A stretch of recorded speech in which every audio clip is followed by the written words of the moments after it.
What if I told you that beneath a quiet Scottish field, something older than Stonehenge just changed everything we thought we knew about ancient Britain? July 2025.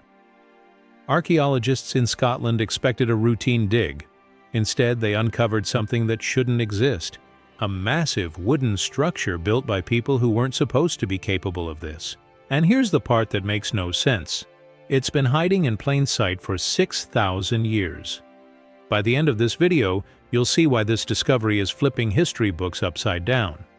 I'm going to show you 3 things. First, what they actually found buried in that field. Second, the mystery of who built it and why. And third, the strangest part, why it was suddenly abandoned and erased from memory. That last one, nobody saw it coming. Let's start with what happened in that field. July 2025. Eastern Scotland. Farmland near a town called Carnoustie. Nothing special. Just grass, rolling hills, and silence. Developers wanted to build there, so archaeologists showed up to do a quick check. Standard procedure. Scan the ground, find nothing, move on. But then the radar lit up. Underneath the soil, something massive appeared on the screen. Patterns. Symmetrical. Too perfect to be natural. The team froze. They started digging test trenches, brushing away dirt, expecting maybe some old pottery or Roman coins. Instead, huge oak beams, ancient, preserved, arranged in rows. Here's the twist. These weren't random logs. They formed a structure, a hall. 35 meters long, 9 meters wide, bigger than a tennis court. Built over 6,000 years ago. Let me put that in perspective. This thing is older than Stonehenge. Older than the pyramids were even planned. And nobody knew it existed until now. Dr. Susan McKay was there when they uncovered the first beam. She said everyone went silent. They realized they were touching something no human had seen in thousands of years. Imagine that feeling. Your hands on wood that's been waiting under your feet since before civilization began. But here's where it gets weird. This wasn't supposed to exist. Not here. Not this early. Historians always believed early Neolithic people in Britain were just small wandering groups trying to survive, hunting, gathering, moving constantly. Basic stuff. Nothing organized. Nothing permanent. Yet here's a massive planned structure built with precision, teamwork, and skill that required hundreds of people working together. So the question becomes, who were these people? And why did they build this? Let me show you what they found inside, because that's when things got really strange. As archaeologists cleared more soil, the layout became obvious. Rows of oak posts, evenly spaced, same depth, same thickness. Someone had a plan, a blueprint in their minds. They weren't just throwing logs in the ground and hoping for the best. Each timber was shaped by hand using stone tools. You can still see the tool marks carved into the wood. Smooth, deliberate. These people were skilled craftsmen. Inside the hall, that's where it gets interesting.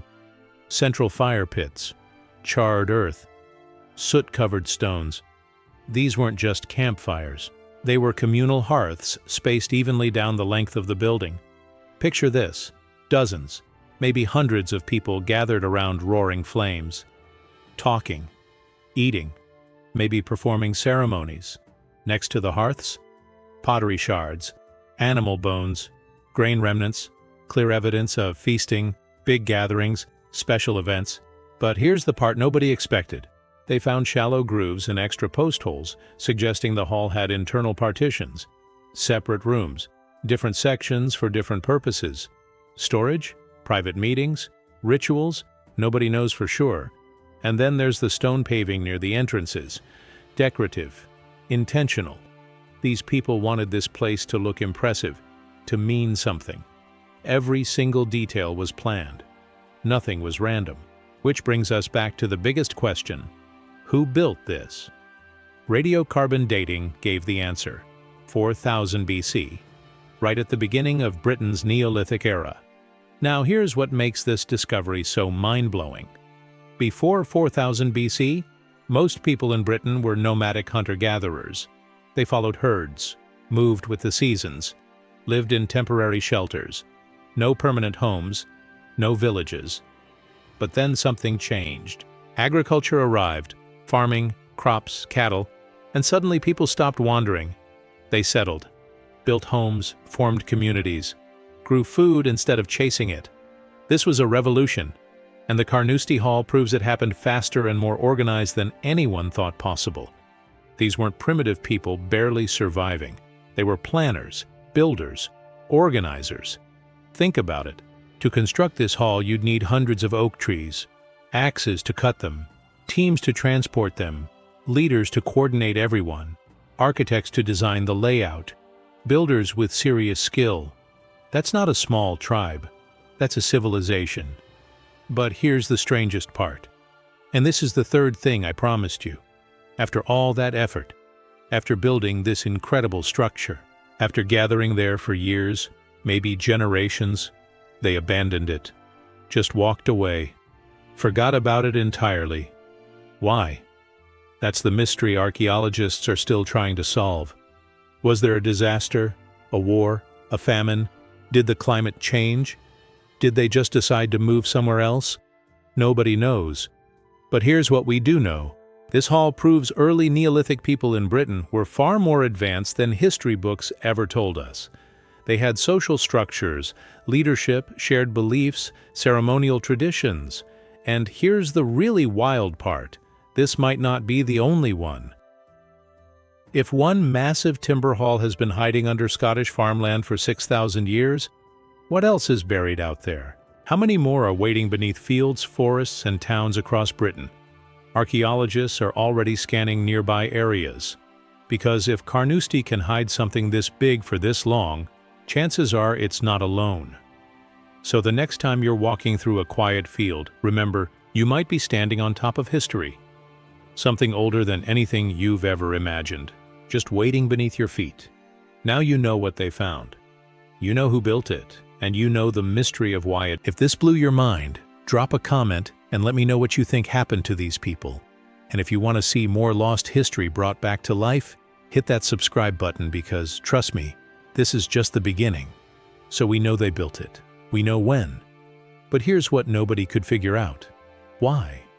Why would a community 6,000 years ago spend months, maybe years, building something this massive? The answer was buried right there in the dirt. Thousands of animal bones, everywhere. Cattle, sheep, pigs, scattered throughout the entire site. But here's the thing. These weren't random animal remains. They were leftovers from feasts, massive prehistoric barbecues. Picture hundreds of people gathered around roaring fires, roasting entire animals, sharing food in huge communal celebrations. This wasn't a hunting camp. This was a party hall. And the pottery they found nearby? Beautifully decorated, carefully crafted. These weren't just storage containers, they were works of art, made by skilled craftsmen who cared about how things looked. The central fire pits were positioned perfectly down the length of the hall, dividing it into zones, different sections for different groups, maybe families, maybe clans, maybe something else entirely. But wait, there's more.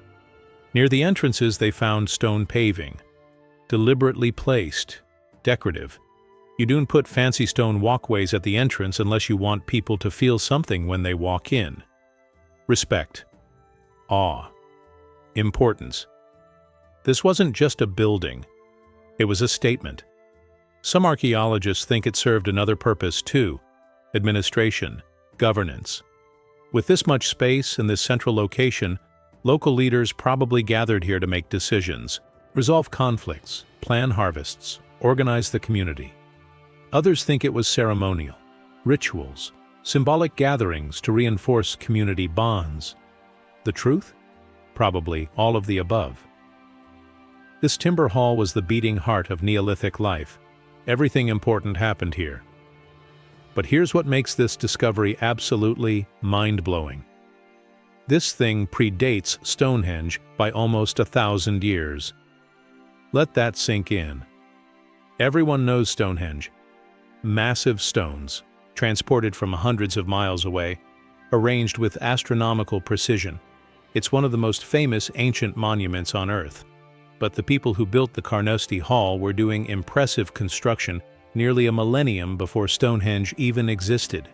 Sure, Stonehenge used stone, but Carnoustie used massive oak timbers, harvested from nearby forests, shaped with nothing but stone tools, positioned with surgical precision, different materials, same level of sophistication.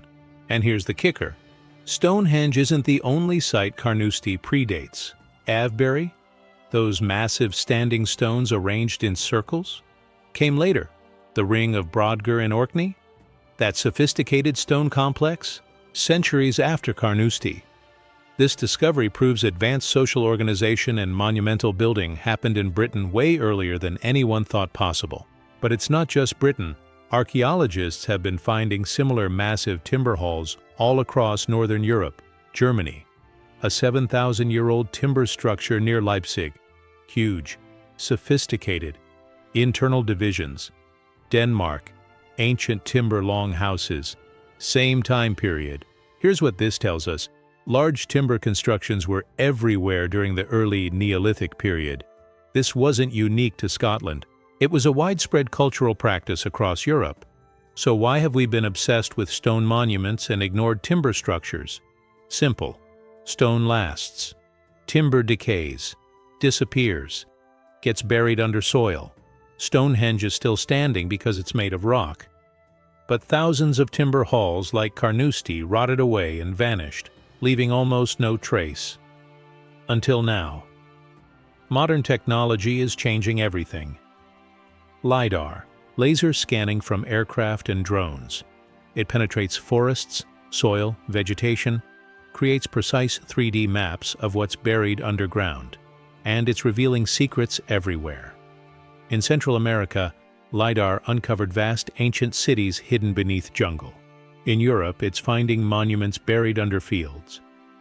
In Scotland, it's uncovering signs of previously unknown Neolithic settlements, earthworks, monuments, all hidden beneath farmland and forests. Just recently, in Aberdeen, LiDAR revealed a massive complex of Neolithic enclosures nobody knew existed. In the Scottish borders, ground-penetrating radar found substantial ancient timber structures. Every new scan reveals more. And here's the crazy part. Archaeologists think Carnoustie is just the beginning. Scotland's farmland has been cultivated for centuries, plowed, planted, harvested, over and over, gradually burying older structures under layers of soil. How many more massive halls are hiding out there?